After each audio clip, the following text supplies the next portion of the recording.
means that 20 homes are going to sell probably this year as well. We're close to it, something around that. That means you will get a piece of 20. If you work the area, you're going to get a piece of that pie. Now, how big of a piece can you get? Well, some of our very successful farmers are up to as high as 80. I even know a person who has 90% of all the listings in her farm area. But to be safe, in the beginning, let's say that you get, 20, 30%. So that's 4 or 6 listings. As you get better at farming and you're in that neighborhood longer, you can easily be getting over 50% of all the business in that area. So now you have a potential of probably, on an average, 1 listing a month.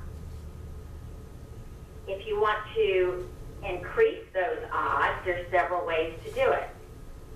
One is to increase the number of homes that you're farming, or find an area with a higher turnover rate. You might be wondering, well, what is a good turnover rate? What would be a good turnover rate? I can't tell you because I don't live in your area, and I'd have to research it even if I did. So what you have to do is research it. What I want you to do, once you determine the turnover rate of the area you're considering, is to now go to other neighborhoods in your same city that are maybe similar in price or similar homes, and I want you to see what their turnover rate is.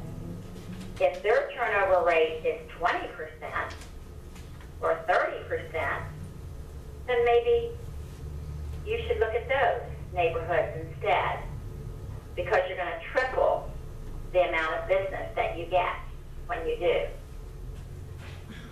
So I might go to, instead of Stone Creek, I might go to Rock Creek subdivision and find out that the same homes, similar homes, that these homes are the same price range and everything, but they have a 20% turnover rate. Where would I rather work? Would I rather get a piece of 40, or would I rather get a piece of 20? So you're going to have to do a little research here on your turnover rate. Now, do you have any questions about either location or turnover so far?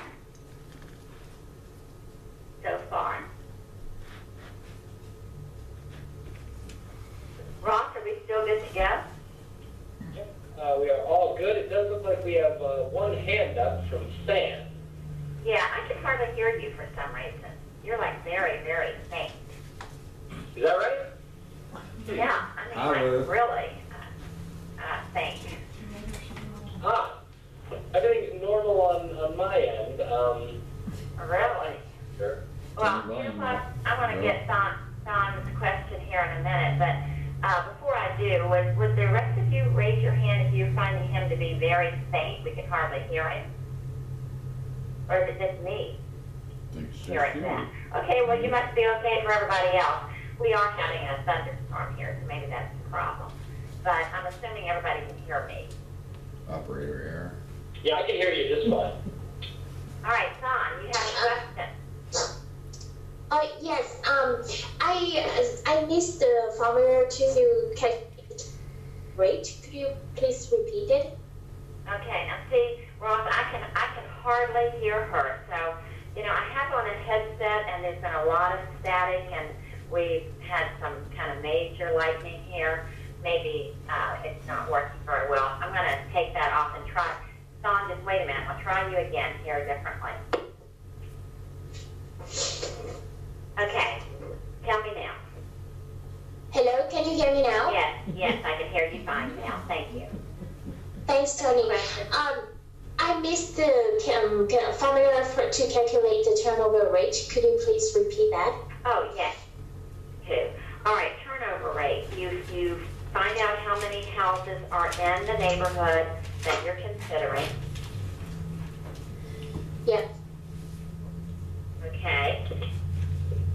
And then from there, what you're going to do is you're going to go to the MLS, find out how many sold in that neighborhood last year, and then you're going to divide the number that sold into the number of homes that are in the neighborhood, and that will give you a percentage. All right. Got it? Yeah, I got it. Thank you. Okay, and now I can hear you guys fine. I just kind of did a little adjustment here. Okay, great. Anybody else have a question? That was a good one. Make sure you get that formula down. All right, so try it in different areas. Now, you do have to consider in the process on page 4 the price range of the homes you're looking at. Because in one area the homes are 400,000 and the other is 200,000, and they have the same turnover rate, then guess what? It's 6 of one, half a dozen of the other. You could choose either neighborhood and make the same money. Now, some people will choose a very expensive neighborhood, and there you might have to only sell 1 or 2 houses a year to make the same as someone who's in a much less expensive neighborhood. There, what I want you to think about is this. I want you to be very careful about boxing yourself in to the luxury homes market. I know people who get into real estate and that's their goal.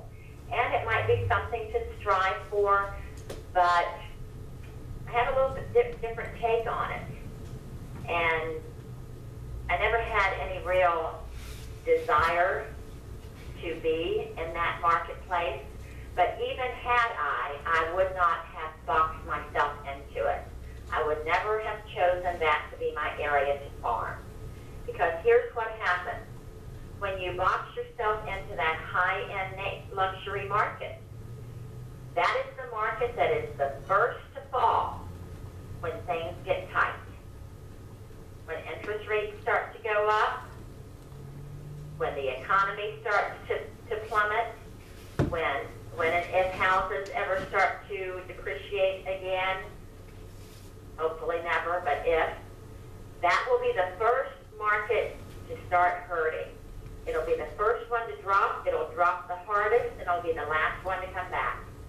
And I know a lot of agents who boxed themselves in to that market and for years did well, and then found themselves out of business these last, well, not the last 2 years, but the 8 years prior. They were pretty much pushed right out of business because they had boxed themselves in. The ordinary man out there did not see them as someone they would work with. There were already people established in the lower price ranges, and they're the ones who got the business. So be careful about that. I know it sounds fun. Now for me, another reason is I like activity. I would rather have 5 listings at 200,000 than 1 listing at $1 million. Because I like activity. I'm a very active individual. I go from morning to night. That's just who I am. And so that wouldn't work for me anyway. I'm not one who could be happy making the one big deal every now and then. I like to have lots of things going. So think about who you are, think about your personality, put all of this together and think it through. On page 4, I want you to look as well at your competition. Maybe. At your competition. You need to know if anyone has already been into the area and gotten established there to the point that you would be banging your head against the wall to knock them off their pedestal. And it's going to take you a long time, and why bother? So there's a lot of other areas out there that you can choose. So here's how you find out.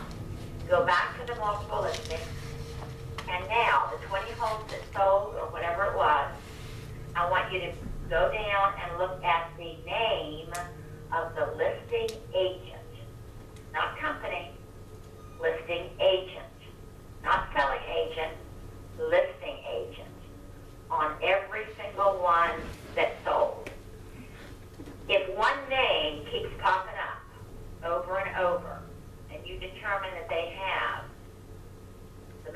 majority of the business in the area, like if they have 40, 50% or more, then that means that that person has done a good job of establishing themselves in that community. And you want to take that on? Or do you want to take a neighborhood where it's all divvied up? Yeah, there were 20 properties listed last year, but Century 21 had 2, Keller Williams had 3, Prudential had 1, somebody else had a few. You know, if it's all divvied up amongst different agents, then nobody is farming that area successfully. That's where you want to choose. In other words, I'm not going to take on Clary Andrews going out of the gate here. I'm not going to say, well, Clary, you know, she farms Georgetown South, so I'm going to farm Georgetown South. And Clary's already getting 60% of the business there. That's not what you do. You need to make money sooner, and you don't need to be spinning your wheels. And then you do need to look at size, the size of the area that you choose. The size is important because the bigger, the better, the more money you're going to make.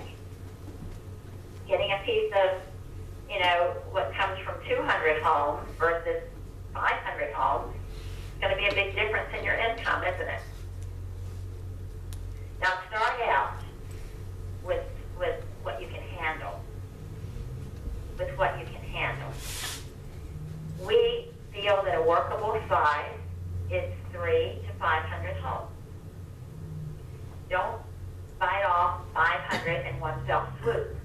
Start out with maybe 100. Get that going. Get it going to where you're comfortable. You've got it under control, and then add another 100, and then add another 100. But 300 to 500 homes in most areas is what you're going to need to do.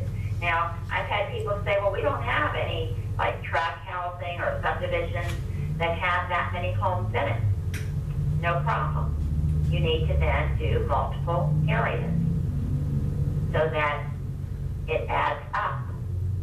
I had someone in Muscle Shoals, Alabama tell me, well, that'd be my whole city if I'm to do 300 homes. I said, fine, but you farm all of Muscle Shoals.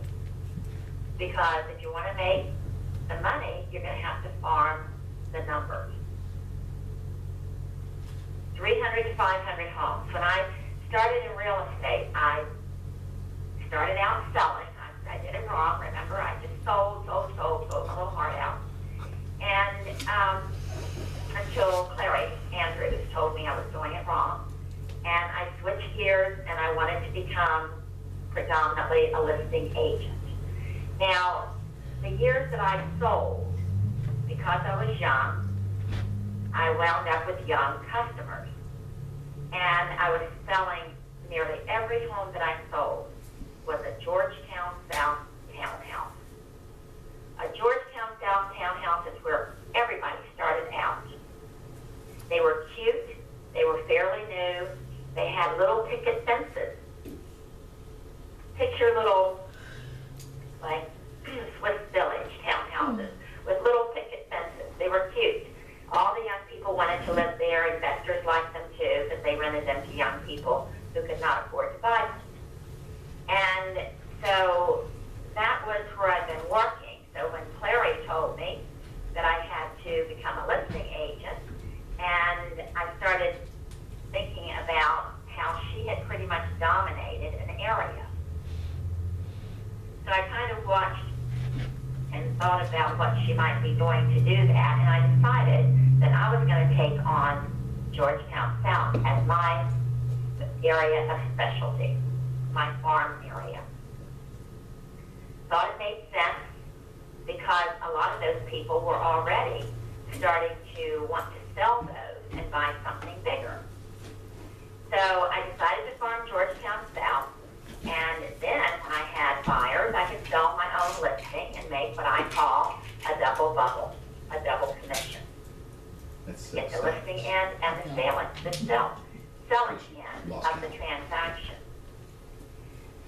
But then, once I started farming the area and talking to people about selling their homes, I started getting listings in Georgetown South from people who had bought them from me. So now, from that same person, I'm getting yet another transaction. sell their home, there's two more from that same house, the same people. At some point, when I started realizing that listing was the name of the game, and I was predominantly a listing agent, I wondered if I could double my income in real estate. How could you do that? I was just thinking one day, I'm doing great, but I wonder if there would be any way to increase the amount of money that I'm making. Like, wouldn't it be neat if I could double my income? And I started thinking about how one would do that, and I thought, well, you now have your farming efforts in Georgetown South almost on automatic. You are the neighborhood specialist there. Everyone knows that. Everyone considers that. I was getting 60-70% of all the listings in Georgetown South. So I decided that I would take on yet another farm. So I was doing 500 homes. Now I took on another 500. So I was farming 1,000 homes. Now you might think that sounds crazy. It's really not. All of the top agents that I've ever known have been huge farmers. The top agent at Weichert for 3 years in a row was a guy from New York. Not New York City, but New York State. His average sale price was $250,000. And he farmed 1,000 homes. Now, you might wonder, well, is that even worth it? Let me tell you something. The man was making between $800,000 and $900,000 a year personal income into his pocket. That's his case. That's what I'm talking about. After all the Sign me up. So, but he did it based on farming 1,000 homes. So when I decided years ago to try to double my income, I took on my second farm. And without knowing it, I was being very smart. You know, sometimes you become smart because it just, something happens and you say, oh, isn't that great? How smart am I? Even though you really had not thought it through and it was not your own doing, it's just something that happened. And then now you're so smart and you want to share that smartness with others. So I'm going to share with you what happened when I took on a second farm. I was smart in that I did pick it carefully. I decided that when I had someone that I sold a Georgetown South home to, who later wanted to list that home a few years later with me, that they were buying, almost all of them were buying the step-up townhouse in Manassas, Virginia, which was Iron Gate. Iron Gate, they had 3 stories. They were newer. They had more parks and play areas.